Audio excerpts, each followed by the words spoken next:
my landlord has two large JoJo tanks on the property, which I lease from him. So the landlord, these are his JoJo tanks on the property. One of the tanks recently sprung a leak through no fault of my own.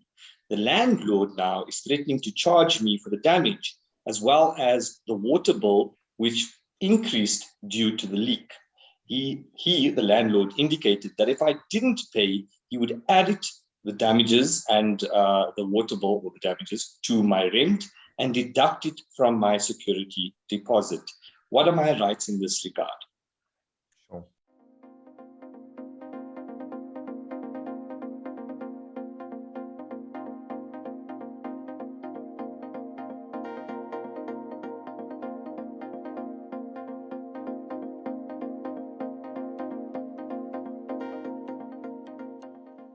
I'm assuming for the purpose of this question that the tenant's actually letting or hiring the entire property.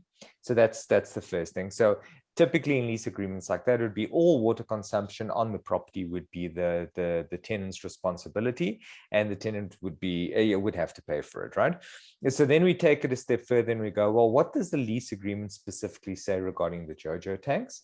Now, the reason I'm asking this is also obligation or duty to maintain. Sometimes it's structures like JoJo tanks. So remember, like typically you'd find that like exterior structures or structural, like the structural components of the building wouldn't be the responsibility of a tenant. The reason for this is obviously this is for it's the landlord's job to keep his building up, and the landlord would be responsible for this. But inside the structure, for example, when it comes to painting, things like that, maintenance within the structure, it's a different story. So JoJo tanks are a bit of an anomaly when it comes to this, because whose responsibility is it to maintain?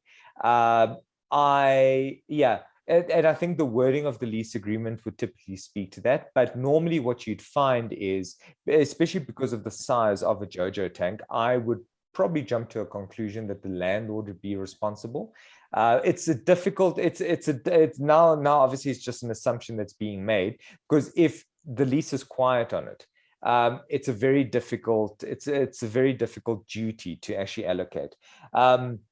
But if the landlord is responsible for it and there was a leak, obviously it would be the landlord's responsibility. Now, if, for example, like a normal lease where you look at things like fair wear and tear, so the tenant isn't responsible to necessarily upkeep this. So as fair wear and tear wears out a certain object, it still becomes the landlord's responsibility. It's only if the tenant damages a certain object that he would be responsible for repairing that object. So if the tenant truly had nothing to do with the leaks that started, then my gut tells me that this wouldn't be his responsibility, because it would have just been fair wear and tear. It was actually the landlord that at some point or another didn't attend to the correct maintenance, and he should have attended to correct maintenance.